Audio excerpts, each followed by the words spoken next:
नमस्कार, आप देख रहे हैं नवांबे न्यूज।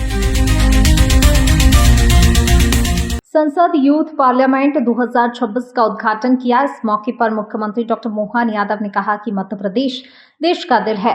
भारत दुनिया का सबसे युवा देश है। संसद यूथ पार्लियामेंट 2026 के आयोजन में 12 राज्यों के 52 से अधिक युवाओं ने हिस्सा लिया। देश 80वां स्वतंत्रता दिवस मनाने जा रहा है। उससे पहले हमारा विधान परिषद भवन एक मिनी इंडिया बन गया है। सदन कल्याणकारी नीतियों का निर्माण करने वाला पवित्र स्थान है। उन्होंने कहा, युवा संसद में बेटियों की सक्रिय भागीदारी लोकसभा और विधानसभा में महिलाओं के लिए 33% आरक्षण के प्रावधान का उदाहरण है। मुख्यमंत्री ने कहा, सनातन संस्कृति में मातृसत्ता को सर्वोपरि रखा गया है। समाज माताओं बहनों के आशीर्वाद से आगे बढ़ता है। हमारी संस्कृति में वसुधैव कुटुंबकम का भाव समाहित है। दुनिया हमारे लिए एक परिवार की तरह है। माँ परिवार के लिए समृद्धि का आधार होती है। माता के बिना भगवान भी अधूरे हैं। श्री राम हो या श्री कृष्ण, उनके नाम के साथ माता सीता और राधा भी जुड़ी हैं।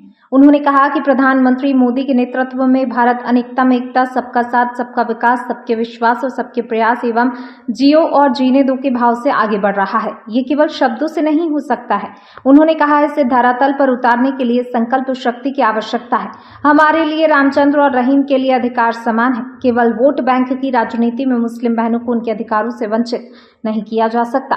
जब हम आज बड़ी संख्या में स्कूल कॉलेज में जाकर बैठते हैं और पूछते हैं भविष्य में आप क्या बनना चाहोगे, तो हर कोई भले आता किसी भी परिवार से, लेकिन वो केवल डॉक्टर, वकील, इंजीनियर, आईएएस, आईपीएस इसी बात को देखता। मैं और आप सब महसूस करते होंगे, यहाँ मंच के ऊपर माननीय अध्यक्ष जी और हम सब मौजूद हैं। वहां खड़े होकर कोई ये नहीं कहता मैं राजनेता बनना चाहता हूँ।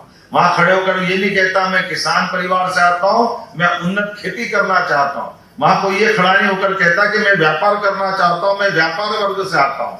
वो इसके मन में भाव आने के लिए इसी प्रकार के प्रयोगों की आवश्यकता है। दुनिया का सबसे बड़ा लोकतांत्रिक देश इसी भावना से आगे बढ़ सकता है कि हाँ, उसके राजनेता भी सभी वर्गों से आने वाले युवाओं के अंदर ललक पैदा करे, उनके अंदर इच्छा शक्ति पैदा करे। ये आने वाली इच्छा शक्ति आपके अंदर लोकतंत्र की भावना को जीवंत रखेगी, क्योंकि ये लोकतंत्र की कीमत आपको स्मरण रखने की आवश्यकता है। आपके उत्कृष्ट प्रयास की मेरी अपनी ओर से आपने सराहना करता हूँ, बधाई देता हूँ। मध्य प्रदेश की धरती पर आप सबका पुनः अभिनंदन, वंदन और आगामी स्वतंत्रता दिवस की बहुत बहुत बधाई।